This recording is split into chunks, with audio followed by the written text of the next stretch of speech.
Welcome to cook with சரண். நம்ம இன்றைக்கி பார்க்க போகிறது ரெஸ்டாரண்ட் ஸ்டைலில் ஒரு கவுனி அரிசியை வச்சு ஒரு வெஜ்ஜு சூப்பு எப்படி பண்ணலான்னு பார்க்கலாம். இதை எப்படி பண்ணலான்னு வீடியோக்குள்ளே போய் பார்க்கலாம் வாங்க. இப்போ நான் கவுனி அரிசி ஒரு டம்ளர் எடுத்து வச்சுருக்கேன். இதை நல்லா கழுவிடுங்க, 2-3 டைம் நல்லா கழுவிடுங்க. கழுவிட்டு நான் ஒரு நாள் ஃபுல்லாக வெயிலில் காய வச்சேங்க. அப்போ தான் அந்த ஈரப்பதம் நல்லா போகணும். இல்லைன்னா அந்த ஈரத்தோடு அரைச்சிங்கன்னா சீக்கிரமாக பூசணம் பிடிச்சிரும். அதனால தான் இப்போ நல்லா காய வச்சுருக்கேன். இல்லை நீங்கள் அப்பப்போ அரைச்சிக்கிறீங்கன்னா ஈரத்தோடு கூட நீங்கள் அரைச்சிக்கலாம். இப்போ பாருங்கள், நான் ஸ்டோரேஜ் பண்ணி வச்சுக்கிறதுக்காக அரைச்சிருக்கேன்.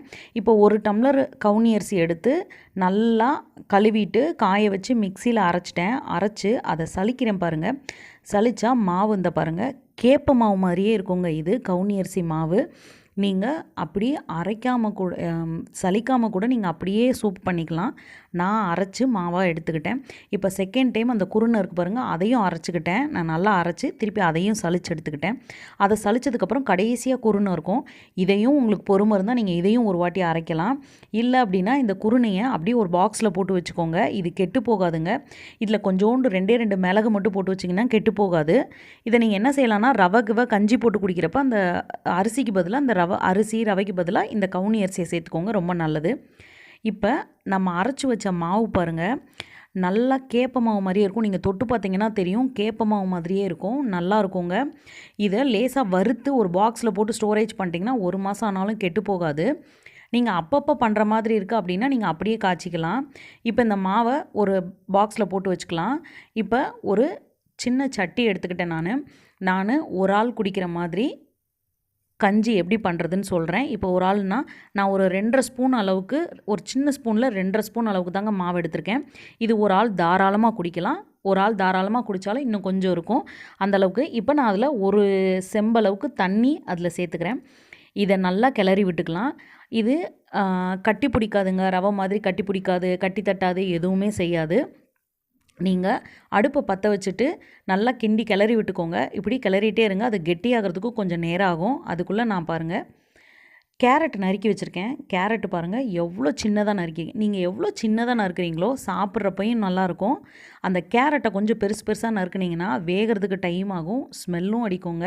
எவ்வளோ குட்டியாக நறுக்குறீங்களோ அந்த கேரட் இருக்கிற மாதிரியே தெரியாது. நான் பாருங்கள் ஸ்வீட் கார்னு, பீன்ஸு, கேரட்டு 3மே சின்னதாக நறுக்கி வச்சுருந்தேன். இப்போ அது நல்லா அது கூட சேர்த்து வேக வைக்கிறேன். இப்போ அதுக்கு இந்த சூப்புக்கு தேவையான உப்பு மட்டும் இப்போ சேர்த்துக்கலாம். சேர்த்துட்டு நல்லா கிளறி விட்டுக்கோங்க. நம்ம போடுறப்ப கொஞ்சம் தண்ணியாக இருந்துச்சு. இப்போ பாருங்கள் கொஞ்சம் லேசாக கெட்டி தட்ட ஆரம்பிச்சிருச்சு, கொஞ்சம் கெட்டியாயிருச்சு.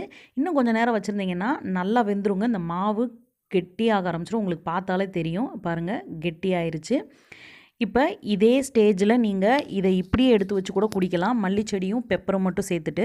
ஆனால் நீங்கள் கார்ன்ஃப்ளவர் சேர்க்குறப்ப என்ன ஆகும்னா இந்த திக்காக இருக்கிறது லைட்டாக கண்ணாடி கலரில் தெரிய ஆரம்பிக்கும்.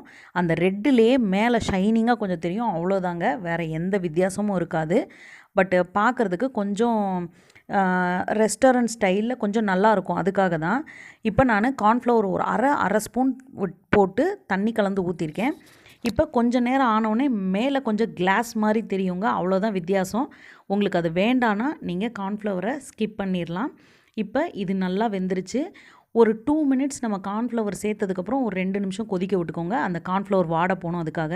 நான் வீட்டில் அரைச்ச பெப்பர் பவுடரை நீங்கள் அரைக்கிறதுக்கு முன்னாடி ஒரு 10 நிமிஷம் வெயிலில் வச்சுட்டிங்கன்னா அரைக்கும்போது சீக்கிரமாக பவுடர் ஆயிரும். இப்போ நான் அதில் ஒரு அரை ஸ்பூன் அளவுக்கு பெப்பர் சேர்த்துருக்கேன். நிறையா வீட்டில் அரைக்கிற பெப்பர்னால் நிறையா சேர்க்காதீங்க, காரம் கொதிக்கும் போது நிறைய காரமாயிரும். அதுக்காக வேணும்னா அப்போதைக்கு சேர்த்துக்கோங்க. நான் மல்லிச்செடி தூவி இறக்கிட்டேங்க, அவ்வளோதான். நம்ம வீட்டிலையே ஹெல்த்தியான ஒரு சூப் ரெடி ஆயிடுச்சு. குழந்தைங்களும் இதை சாப்பிட்றதுக்கு நல்லா பிரியமாக சாப்பிடுவாங்க, நல்லா டேஸ்ட்டாக இருக்குங்க இது. இப்போ இது நல்லா கொதிச்சிருச்சு, நல்லா ரெடி ஆயிடுச்சு, அவ்வளோதாங்க. இதே மாதிரி வீட்டில் நீங்களும் ஒரு தடவை ட்ரை பண்ணி பாருங்கள். இந்த சூப்பு எப்படி இருந்துச்சு அப்படின்னு செஞ்சு பார்த்துட்டு நல்லா இருந்துச்சுன்னா எனக்கு கமெண்ட்டில் சொல்லுங்கள், நல்லா இருக்கான்னு. சூப்பராக இருக்குங்க, ட்ரை பண்ணி பாருங்கள். குழந்தைங்க கூட குடிப்பாங்க சூப்பு. இதே மாதிரி இன்னொரு வீடியோவில் நான் உங்களை மீட் பண்ணுறேன். Thank you so much.